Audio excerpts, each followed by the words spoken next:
আল্লাহ রসুল সাল্লাল্লাহু আলাইহি সাল্লাম বলছেন, হযরতে ওমর সেই গলি দিয়ে চলে যায়, শয়তান সেই গলি দিয়ে ছুটে পালায়।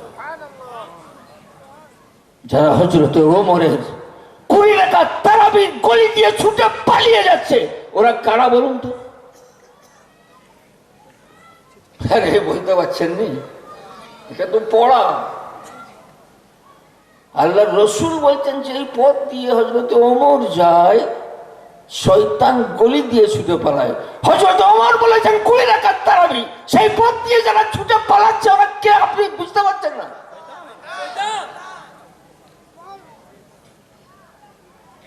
এই কথার মন থেকে উপলব্ধি করা।